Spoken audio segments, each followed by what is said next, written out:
I am surprised. Sometimes I surprise myself, and this is one of them. I am surprised that um, I've gotten this far, to be honest. I thought this was like a third update video or something. Turns out it's like the fourth, maybe fifth or something update of this build. And shall we take a look? There you go. How about it, folks? Is this the CK Holiday? She's about 80% done. Modeling wise, not coding, but a few things you may notice still missing, but many things also been added if you wish to notice that as well. Because the cab is here along with the tender. Shall we hop aboard?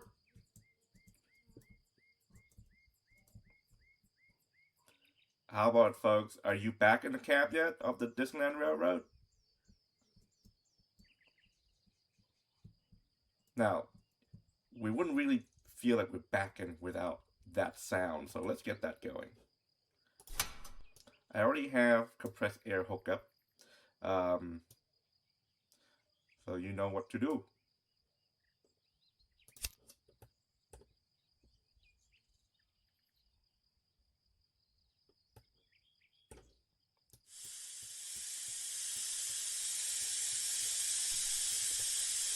Ready? Bam! We have mission. How's that sound? I asked because the sounds are being reworked again. I bought a new recorder, and the goal is to re-record everything. That process has been started, but it is ongoing. Check the fire. Let's check the stats of this. Good. Can you even see any haters from there? Hard to against this bright blue sky, but you see a little bit, right? Like if I add fire to it, fuel that is, look at that. Okay, let's back off. There you go.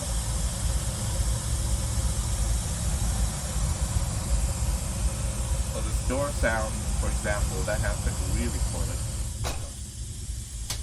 And I love it. Now for those of you with phobia about heating up the boiler with no water inside, I know you. There you go. Just enough water in there for normal operation.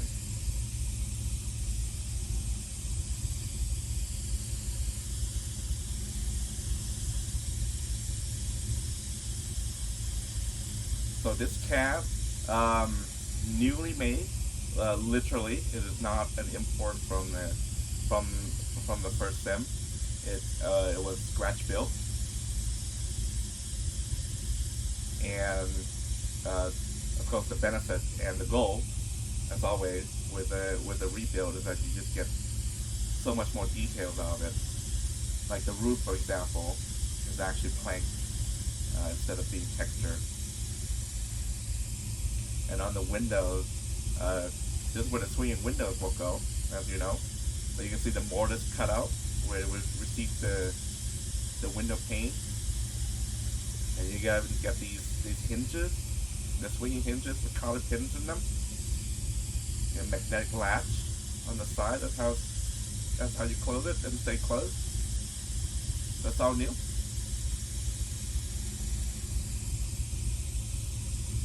The sliding windows and swinging windows, things that will come later, but you actually have a track for the windows that will go in later at the top and bottom. Things like gauge lamp, speedometer, of course the air brake still missing.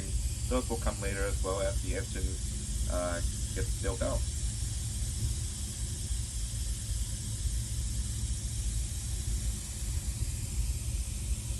As we pan around, you can hear the sound changes direction, or it changes the side if you listen to this in stereo. So it's all 3D. 3D sound. Spatial.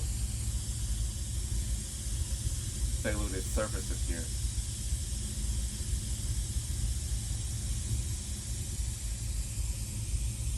You got these bumps on the surface. Now, even though it's painted wood, in Sim 1, what I did was that I made it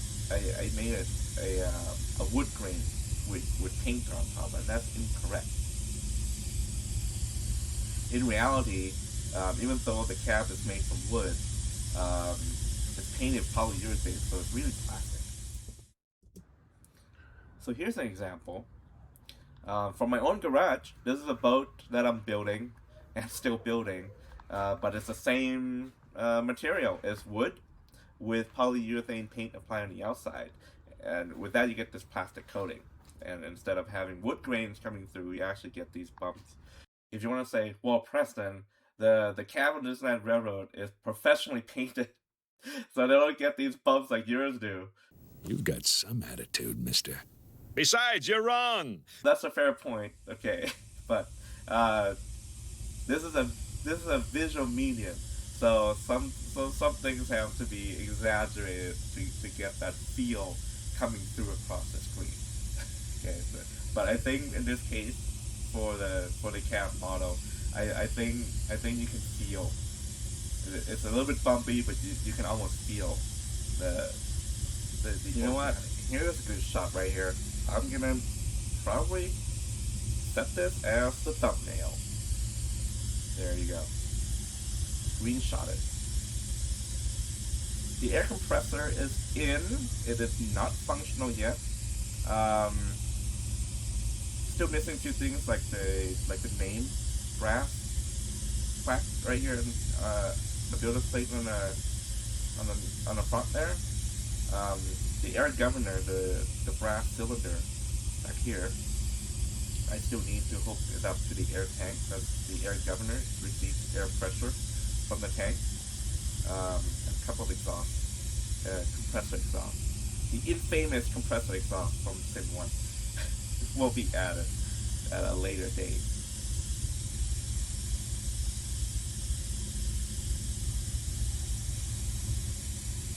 But look at this. As is,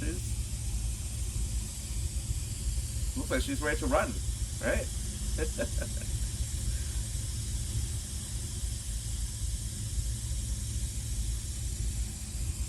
Let's check out the tender. So just so you know, the truck is not done yet. That's why you can't get these gray squares. They'll get it filled later. But what is there really to say about the tender, right? Well, let's see. It is rebuilt. You get two hatches on top, right?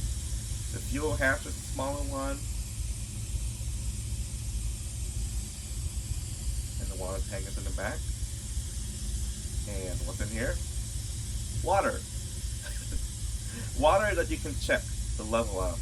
This level is dynamic. When you draw from the water, it will go down, so you should check it visually. Instead of it, whereas in Sim 1, you click on a button and it'll tell you how much water it is. You can come back here and check it yourself, which you should.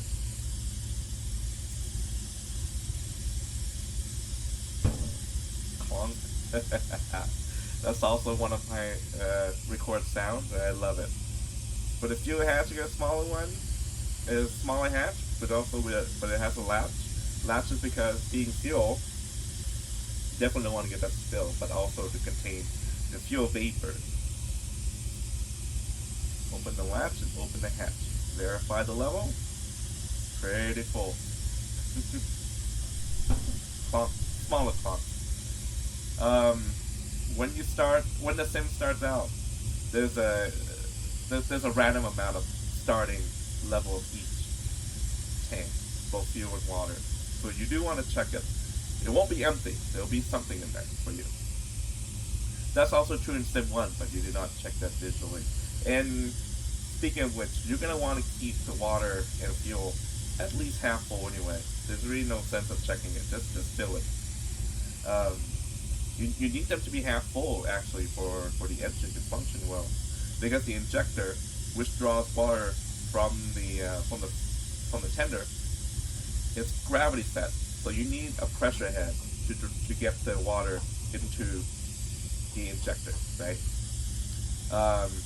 So if there's insufficient amount of water, if there's insufficient amount of head, you're gonna get an insufficient amount of water flow.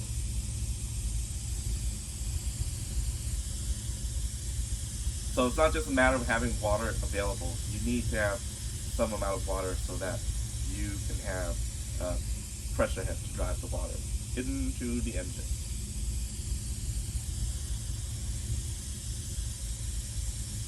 How's she looking, folks? Alright, I don't know what you're eager to get to. I know you saw this on the corner in the yard already. Yes, we have cars. These cars have been delivered yesterday to the ranch from Alex the Historian, our good friend of the channel. And just look at them. Aren't they great? Now, if I remember, I will put up a little comparison picture on the side from Sim 1 of these cars.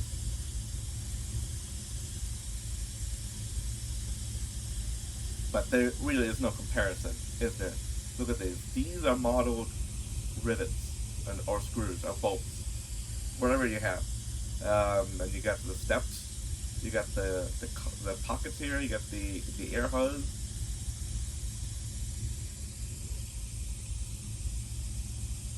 Aren't they amazing? On Alex's channel, he goes into more details. You can watch, and you should, about the process of making these models, and it's really worth it, in my opinion. The process and the time that's spent on this. You see these planks? See how they are? They're modeled. They're not just texture. Hey, let's get on board. Pretty sunny out here on this gondola, isn't it? No roof cover.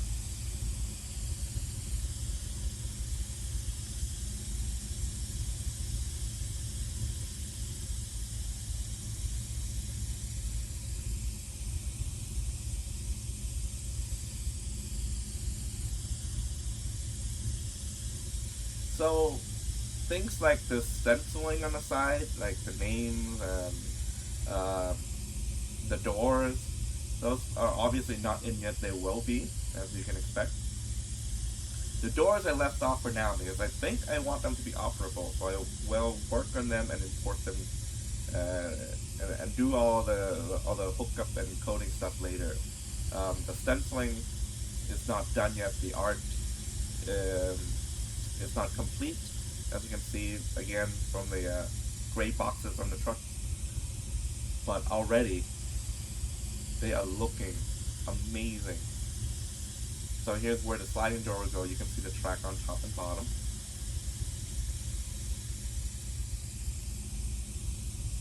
And just look at the ceiling. Woo! You can feel the space, can't you?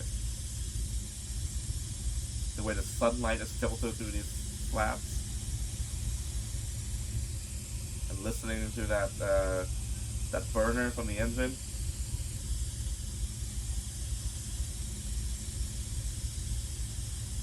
Well, I keep saying it, but are you back on the railroad yet?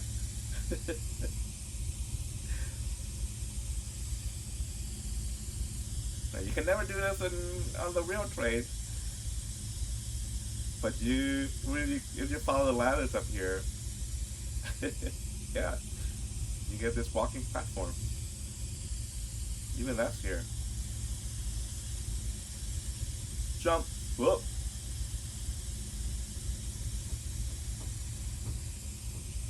We're back at the caboose.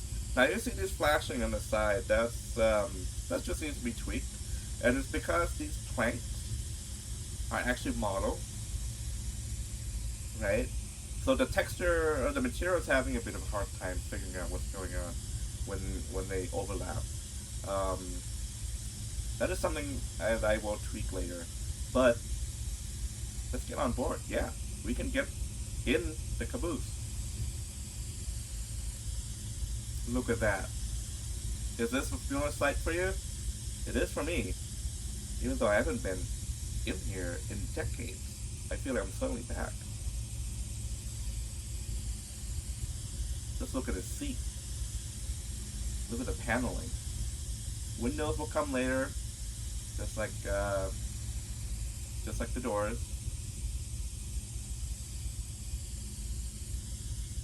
You want to get up there? Have you been up here? I've only been to it once, and it looks just the way I remember it, even though it's been decades. Look at this site. Wow.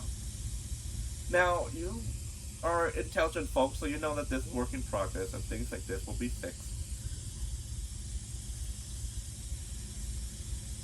No need to remind you every few minutes like some videos do. But already, wow. So you just want to actually sit here. Here's a view. This door is not yet operable, so we're going to climb out through here onto the platform in the back. Look at this brake wheel here. The handbrake. There we go. Those are the freight cars from Alex. Let's see if I pause here, if I remember, I'm gonna put a comparison with Sim 1 right here, if I remember.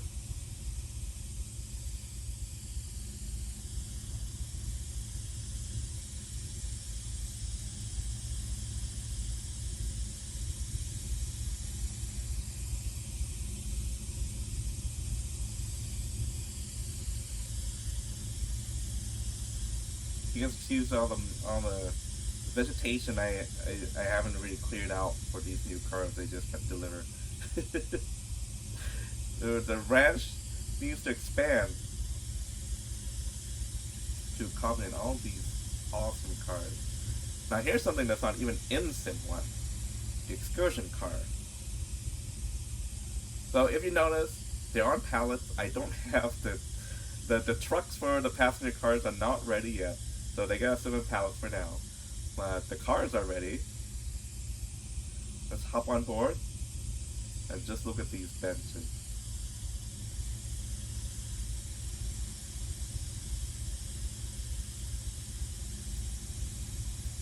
Just look at the wood frame. Look at the way that the sun is hitting on the side. Can you just feel the warmth sitting here?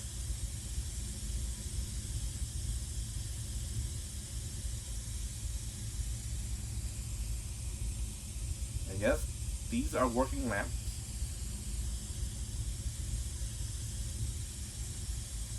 See how it shines off the back panel. Now, if you see stuff like something being painted wrong, or the shade of something is being off, well, that's easy fix. The hard part was getting the models done and getting them in here.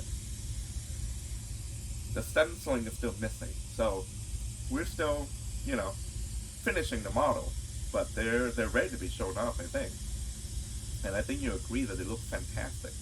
Like, to be able to sit here virtually, you can already hear the engine. Just missing the road noise, the truck noise.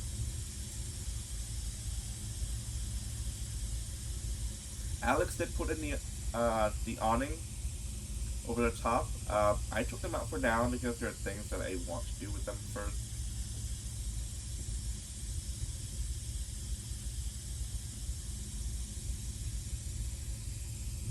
There's a banner where the big old Disneyland Railroad will go. Well, I guess it will be Santa Fe Disneyland Railroad, right? Beautiful excursion car. I actually have never been on the excursion car. Can you believe it? Of all the times, every time I go to the park, they're not running. So I actually have never sat here. But feels like I have. Just the way this looks.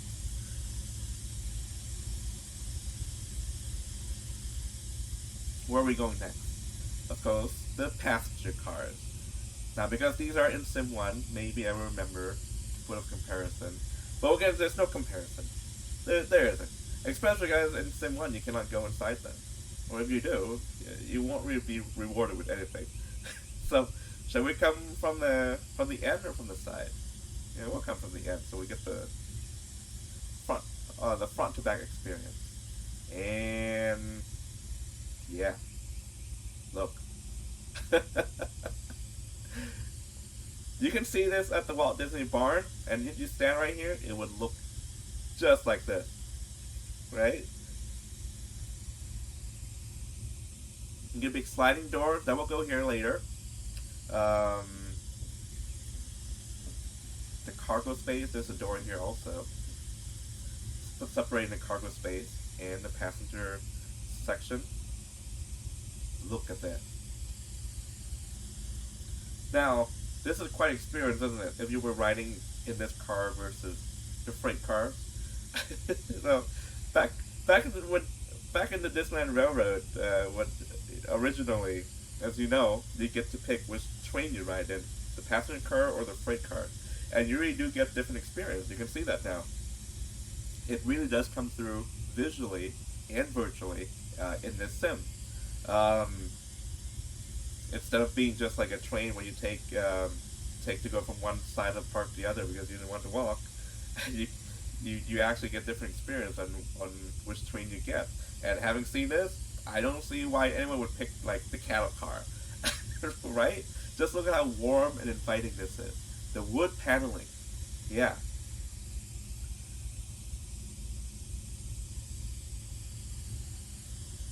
Yeah, the floor, I believe, is either a veneer or plywood. But just look on this side. Like, don't you just want to sit on this side and feel the warmth? Oh, just look at it.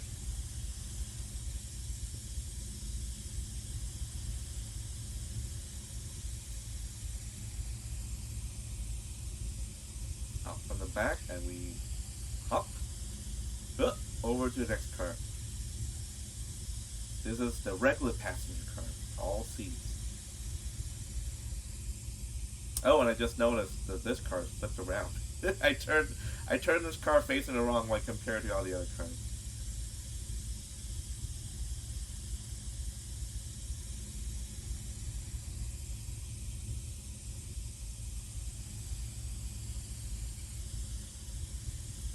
Just look at that brass lamp there, right? At the end, you get these side seats, and then hop over to the next car, and of course what is formerly the Lily Bell, now known as the Lily Bell. This is what it used to look like before that conversion to a private car. You get these side seats with armrests. Yeah, bigger windows too. So you would sit here and look at each other.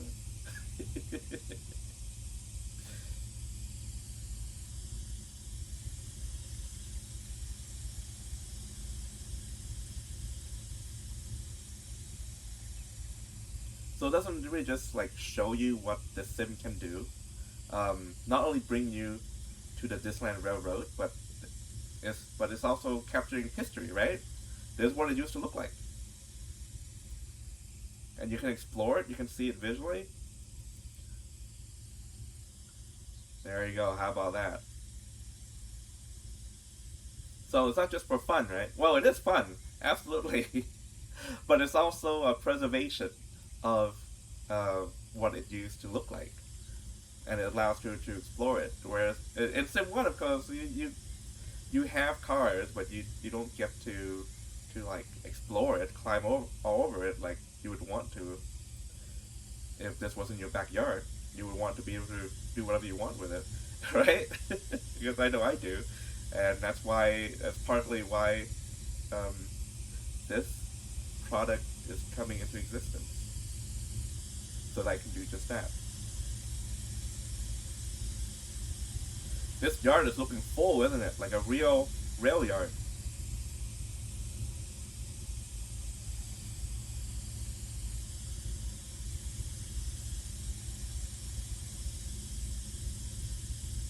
Wow. Check this out. Watch this.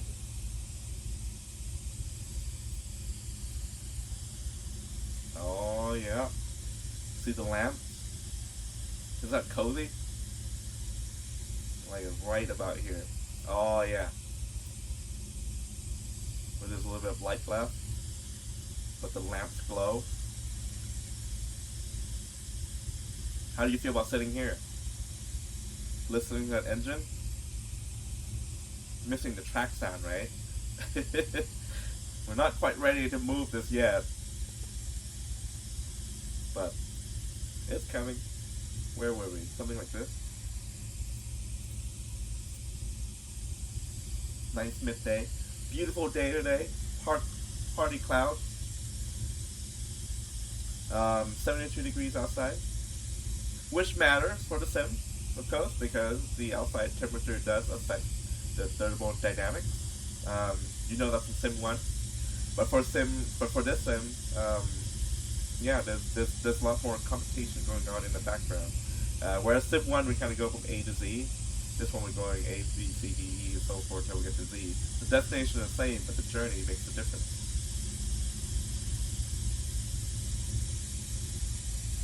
And it makes a difference because we are taking things into account that were not even possible in Sim 1.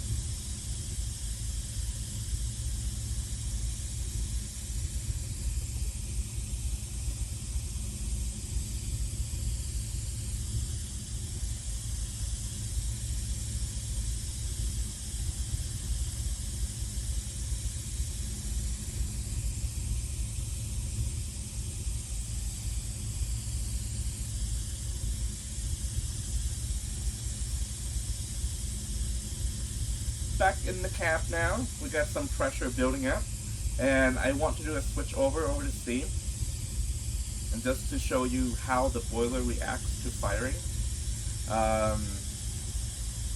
So like I said, with the additional variables being exposed to coding, I feel like this boiler behavior is so good. It's as far as reaction time and how it holds pressure, how it builds pressure, it just feels so good. And by virtue of coding it, I don't say accurately, but just like having details of which variables we're taking into account to, it actually is so much easier to hold pressure in the boiler now than it is in Sim 1. Small adjustment to the fire is all you need without seeing the boiler pressure just fluctuating up and down wildly. So in this build, just for myself, this is not realistic, but just for myself, I made it a shortcut to switch over from compressed air to steam, just by opening a header valve. Whereas realistically, and in Sim 1, you know the procedure, you can configure the valve and so forth, and disconnect the umbilical. For me, for this sim, because I have to do it so many times, right? If I just open this valve, I'll get steam, which will be immediate, and you're going to hear a slight difference in the sound.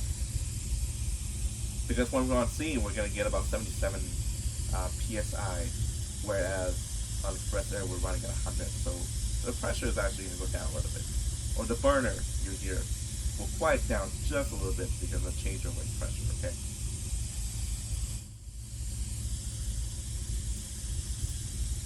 There we go. Just a little bit. Because we're at 78, we're pretty close to 100 anyway. But I can tell from the diagnostic over here that that thing did change in the back behind the scenes.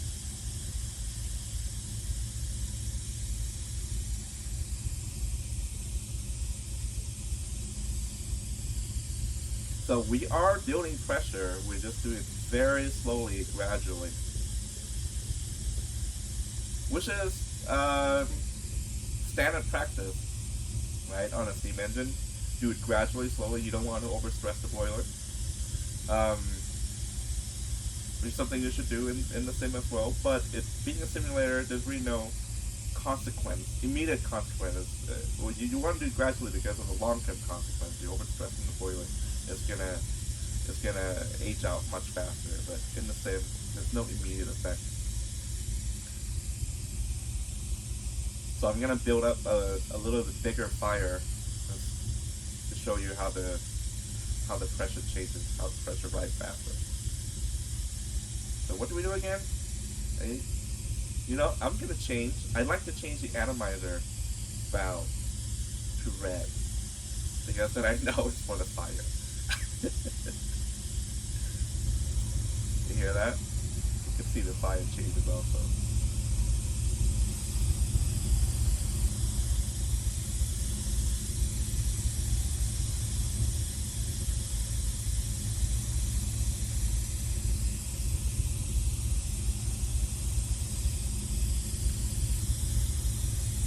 Wait a little bit for the boiler to react, but it should start coming out faster.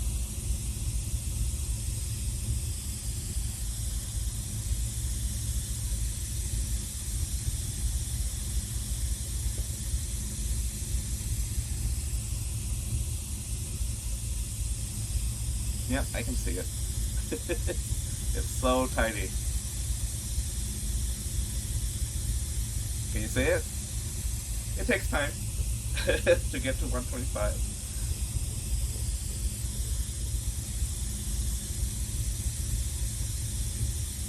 We can even go more, I think.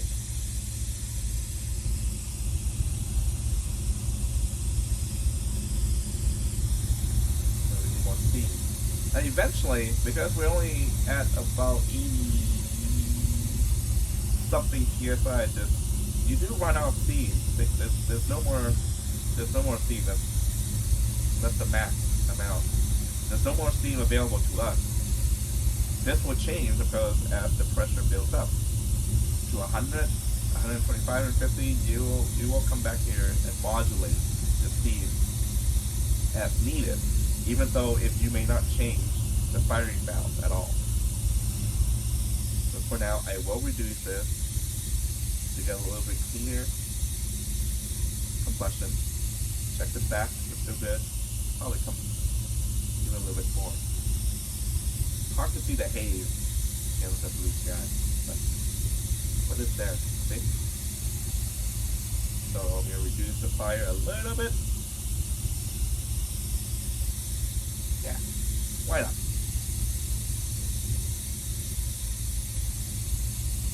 Now I think we did go up. Oh, right, these ones are 5, not 1. So we were at 80 PSI, not 70, not 76. My bad, I still forget. So now we're at 95. Just under. So already the pressure is coming up pretty fast. Now another new feature is that the injectors are done. Yes, they work. Should we give it a try? If we do, it will cool down the boiler. But that's okay. We're not going anywhere today. So, just as before, you know the order of operation right now.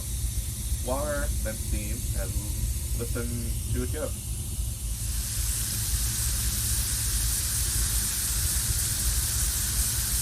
Sounds like a faucet's running, right? Yeah. Well, because it's basically it is, isn't it? And that's important because if you did not have water, I'm going to start closing in the water valve. Hear that? It changes to just steam, and that's just steam from the injector. So you do want to be listening for the change in sound that you are actually injecting water. Otherwise you do nothing except wasting steam. And you also don't want to slam the valve shut, okay? Because if you do, you get a little knocking effect. That's the steam hammering, and it's knocking against the pipe due to the back pressure. So you know how injectors work. And then you open one valve and then the other, just like in Sim 1. But in Sim 1, it was very hard to get it wrong. Okay, for this simulator, if you get the order wrong, if you do steam first and then water, you get a very annoying squeal. You hear that? Why is that? Because when you get the order wrong, when you get the steam first instead of water, it doesn't mix. It doesn't mix correctly.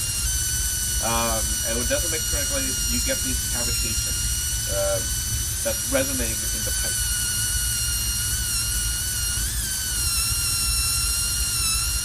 So what you gotta do is close it,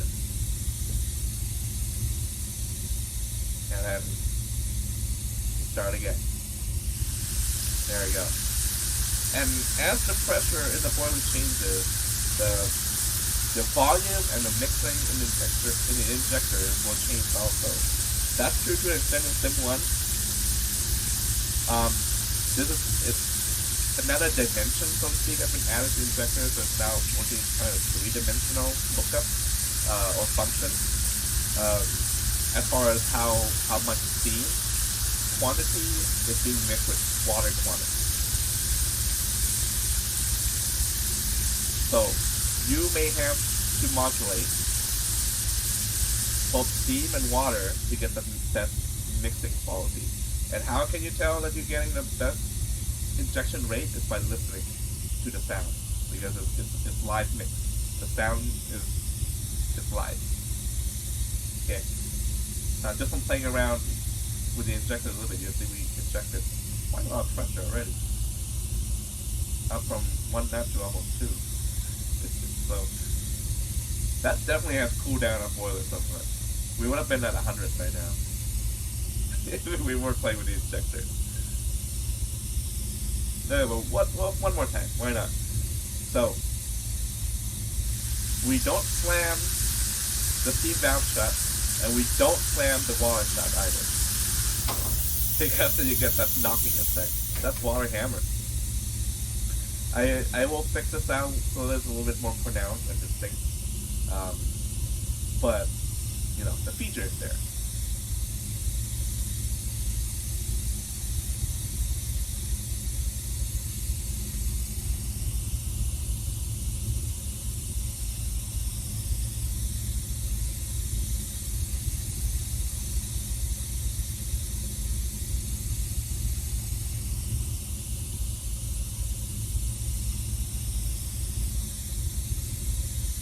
Well, that's it. That's what I got for you guys.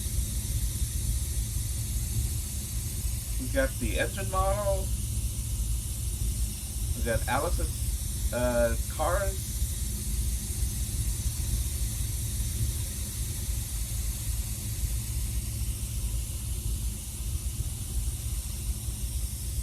It's a lovely day.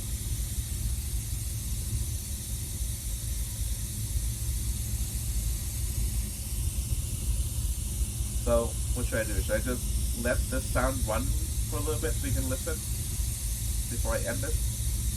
Here you go.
Sounding. Well, folks, there's one more thing I want to mention before I sign off. I want to tell you that on this channel, on this Highball Ranch, there will never be AI content. Everything you see here is made by humans, made by me, and now also made by Alex. No, there's no AI content being used, no AI generation, not even the thumbnail. Wish we'll get me in trouble with YouTube. I'm sure they want me to use that thumbnail generator. But that is my AI pledge to you. Everything you see here will be made by me or Alex, and if anyone else is involved, they will be credited. But there will be no AI on this channel and on this ranch.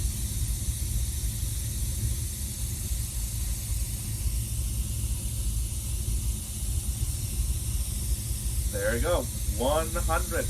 Maybe this will predict that we will get 100 likes on this video. But I doubt it. This is a lot of work. Now, you might ask, why so much effort and detail into a theme park train? Well, you know the answer.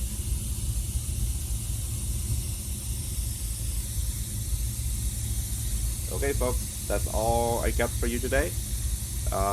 This is a lot of work, tons of work, and I hope all 47 of you out there are enjoying this. But for you, thank you for stopping by today, and we're Highball.